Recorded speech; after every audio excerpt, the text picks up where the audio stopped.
Emikore Giona ekorirwa hari ihimbo omuruka gwa Kigonji kandi amiza gatongoziwe gakozwe aba Dicam Technology Limited ahansi y'embarira erikweshumba biliyoni 1. Bantu muri banyonjo waka banga amasigano gavayo ngamayonjo n'ekinyi basaba nti ibidomola bimusanga amasigano okay birenga biyonjo banga basinga obunyi bali bidomola nga birimu enkonge and so natera bajjamu obulwadde oloza nti amaziga gachi amaziga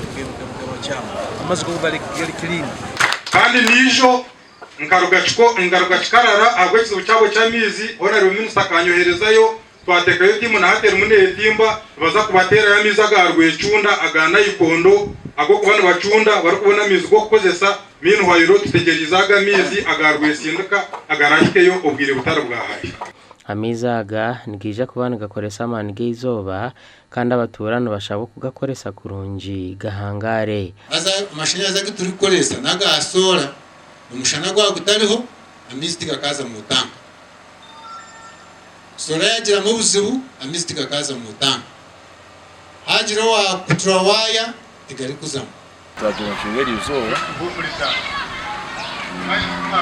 baba kwiko mu kwezi kwa gatanu mukuru w'entebe yakashatu hawe gombora yawambara aho amiza gatongoziwe Chris Kagayano n'abatura basimire government ahabo mugandogo boko ikizibu cyabwambara ikiri cyangwa ikizibu cyo kubanzana mizi so nabwo icyo nsima amizi abo kuba emiruka yona ikizibu kiri mu necha mizi sima government abo kuretera amizi marungi umakaji gabonera hi